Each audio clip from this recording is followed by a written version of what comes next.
and her sanity. If it hadn't been for the God King, she would have been lost long ago. It had also been the God King who had patiently taught them all, one by one. They were all filled with the utmost of veneration towards the God King, and were all willing to die for him. Yue was nothing more than one of countless such individuals. When Yue had become apprentice to Patriarch Lu, her status amongst the countless spies under the control of the Seamless Gate had instantly skyrocketed.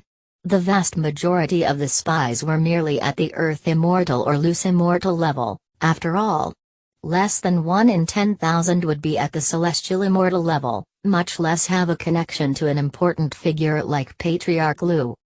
And now, Yue was connected to not only Patriarch Lu, but also to Jining. She had become the sole chance the Seamless Gate had at reversing their fortunes during this realm war. "It is now time for you to sacrifice yourself," the God King said.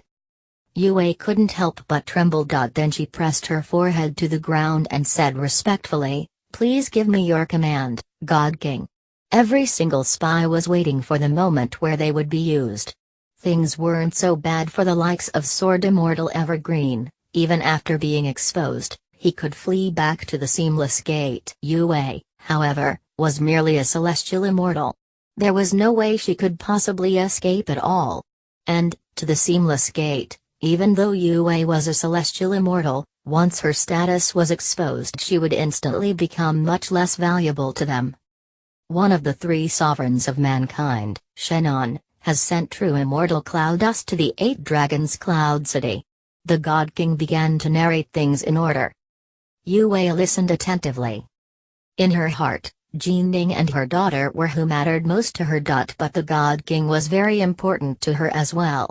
This was partially because of gratitude, but was also because the God King had left behind his imprint upon her soul. The God King was capable of influencing her inner heart without her even knowing about it, causing her to trust him even more and make her feel even more indebted to him for his kindness, to the point where she was willing to give up life itself. Within the Violet Dawn Pearl's world, Jining, Yue, and their daughter Bright Moon were living a blissful life together. Ning had a hint of anger on his face. "Oh." His daughter Bright Moon meekly fell to her knees, her little mouth trembling as though she was about to cry. Ning said angrily, "You need to understand the consequences of your actions. Not everyone is an immortal cultivator.